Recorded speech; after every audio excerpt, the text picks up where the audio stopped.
Life after death. The dead come back to life. That is an amazing truth. And yet, are we immune to it? Do we take it for granted that we think we know this story? Jesus prepared his apostles and all of his disciples for the possibility that the dead could come back to life. After all, he raised several people from the dead while he was doing his public ministry. Remember the little girl, the daughter of Jairus? The son, the only son of the poor widow of Nain? But then especially the raising of his friend Lazarus from the dead. Now these other two, the little girl, she had just died. Okay, and the son of the poor widow, his funeral had just happened, so he had just died. But Lazarus has been dead 4 days. He was dead. And Jesus comes to the tomb and says, "Lazarus, come out." And a dead man got up and came out. Now, the funny thing about that is obviously people then began to believe in Jesus. He raised people from the dead. Lazarus was dead 4 days, and Jesus raised him. And so people began to believe in Jesus. They thought, he's God. Only God can do these things. But the other part of the story is, of course, not everyone believed. There were a number of people in very important positions who thought this was a problem. This is a big problem. This Jesus guy, he's doing stuff only God can do. You know what we need to do? We need to kill him. That's what we need to do. Notice, death seems to be the ultimate answer, doesn't it? This Jesus is doing things only God can do. Now, parenthesis, he's doing things only God can do. You know, you would think maybe the light would go on, but no, this is a problem because he's doing things only God can do, so people are going to believe that he's God. So I know what we'll do, we'll kill him. Funny thing is, they thought the same thing about Lazarus, who had already been dead. We will read this story this upcoming week about how the Jewish leaders, they're really upset that people are believing in Jesus because of Lazarus. So you know what they decide to do? Let's kill Lazarus. Now, stop and think about that for a minute. I always wonder if I'm Lazarus and I know they're, thinking to kill me. What is Lazarus going to say? Oh, you're going to kill me. Well, been dead once before. Sure, why not? I guess give it a try. Imagine that death is not the end. Imagine the kind of freedom Lazarus would have had. I don't know. I've been dead once, and now I'm not. So everything we thought we knew, the idea that death is the end, well, what if it's not? What if the thing we fear most, the fear behind every suffering, behind every pain, is ultimately death? What if this kills me? What if that were actually not so bad? We think of that a lot this last year with coronavirus. It kills people. It has. And perhaps you're here today without some of your loved ones who have died, or maybe you've been seriously affected yourselves or people you know. All over, certainly we have seen that there is suffering. There is this invisible virus that kills people or at least hurts people. And it's caused necessarily social distancing, isolation. We want to stop the spread of the virus. We don't want any people to die unnecessarily. So we take the necessary precautions. I'm thinking of last Easter when this church was empty. It was me and Father Mark and Father Michael and Deacon Dave. Empty. We're starting to kind of come out of hiding a little bit. And partly why? immunity, vaccine. And I don't make, any kind of blanket endorsement. I think we should get vaccinated. For me personally, all the priests, everyone, we've all been vaccinated. So what I do know is that immunity is having an incredible effect upon how we live our lives right now. Whether it's immunity because people have gotten the disease and we start to have immunity from people naturally getting it, or people have gotten vaccines. As we become, as a herd, they say, immune to coronavirus, look what is happening. This Easter, our church is not as full as it would be completely outside a pandemic, but it's fuller. We are socially distantly almost to capacity. Why? Because, we've got some immunity. We don't have to fear the coronavirus if you're immune to it. Now, we're not there yet, certainly, so we still take our precautions.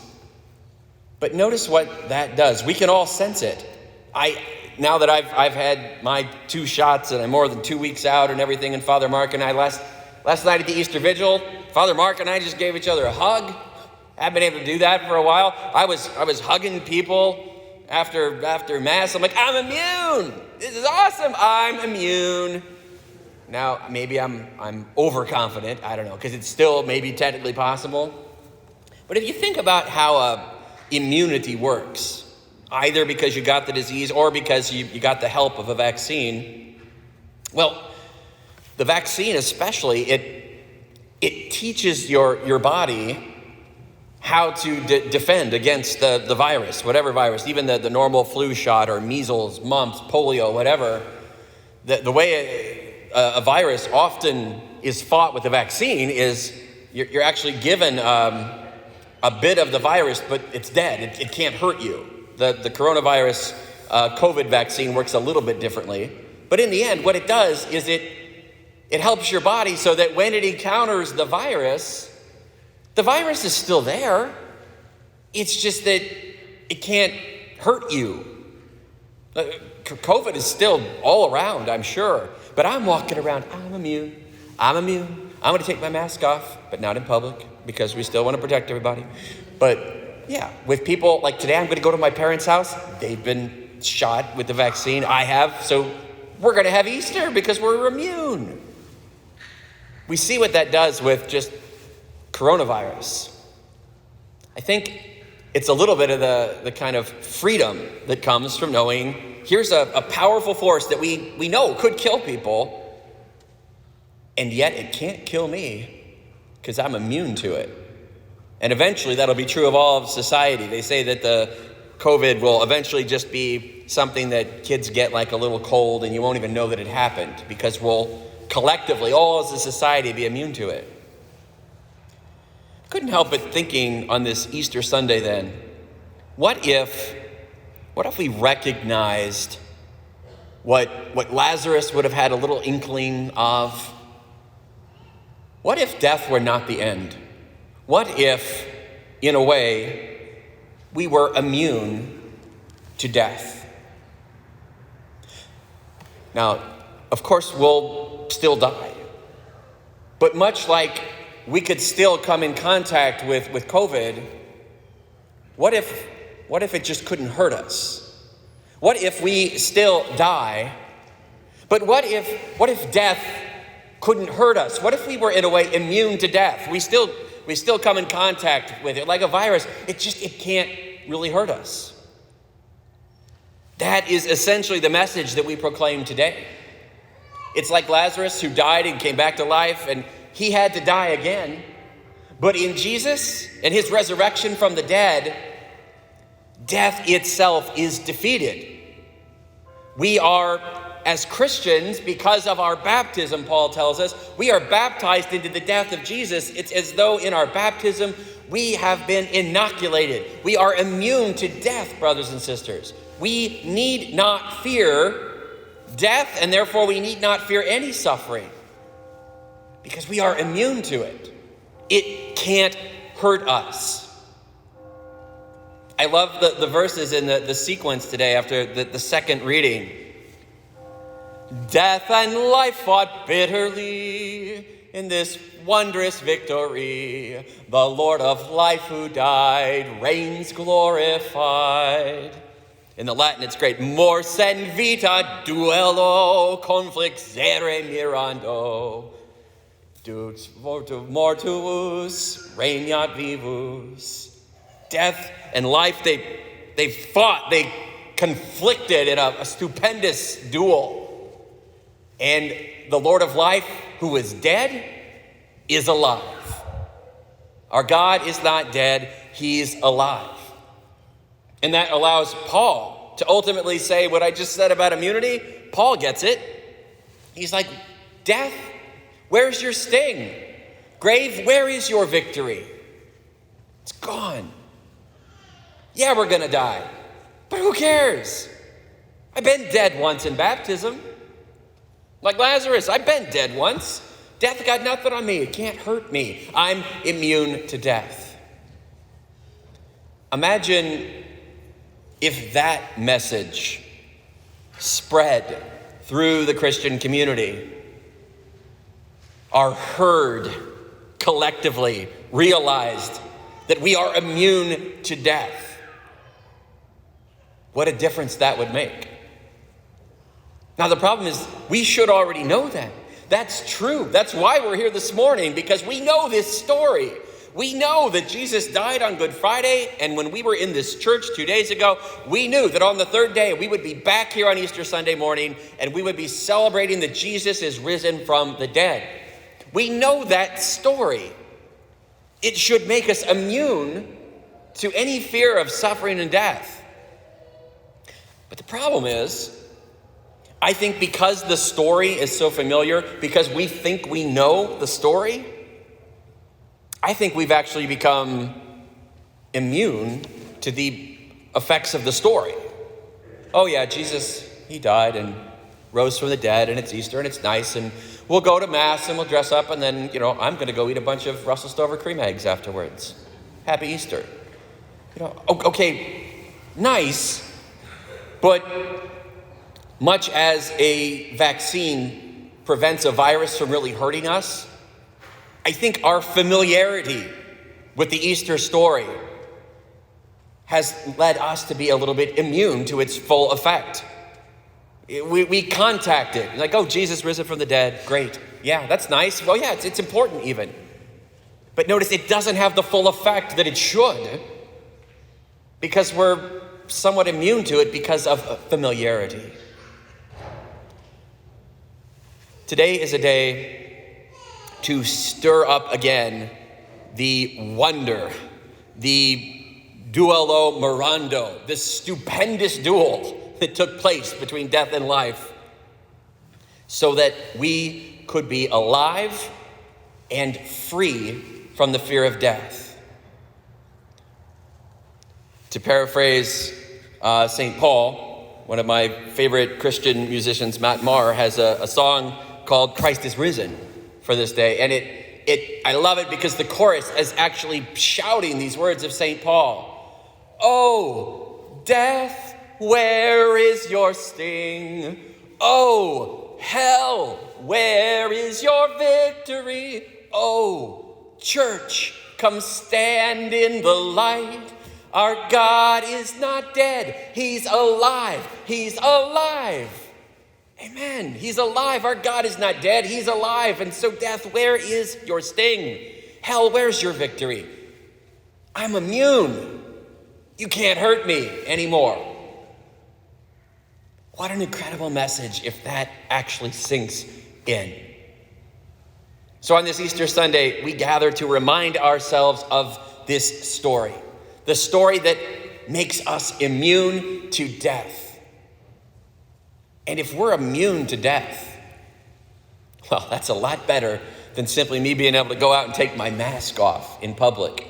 It allows all of us to take our little mask off that we hide behind that says, I don't want to stick out. I don't want to be out there. Look at what Peter does in our first reading. You talk about someone who knows he's immune to death. This is Peter. We read Peter, the first word of our first reading. When did we last hear Peter? I swear I don't know the man. That's the last we heard of Peter. And today, Peter got up and he spoke, you know what's happened.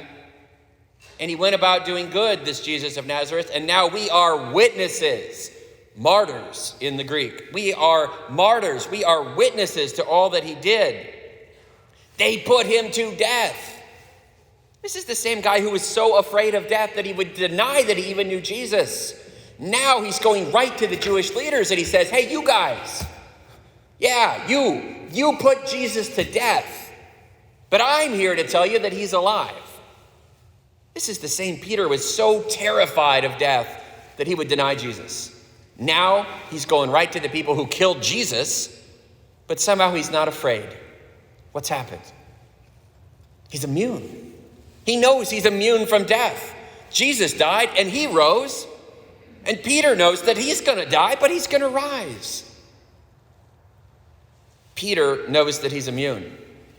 The church, church, come stand in the light. Take your mask off and stand in the light. Say, I know I'm immune. Do what you want to me. It can't hurt me. That's the joy of Easter. That is the joy of the Christian life. I hope very soon that all of us will be able to stand in the light with herd immunity from coronavirus. That day will come. But you know what? There will be another virus. Some other thing. I don't know what. It could probably be worse than COVID. In the end, all of us will die. There will be another virus. There will be ultimately death for all of us. But the real joy today is to know that we are immune. Let's not be immune to the story. Let's not let it just fall off and we go home and carry about our business. Let's not let that kind of immunity be there. But rather, let's be like Peter.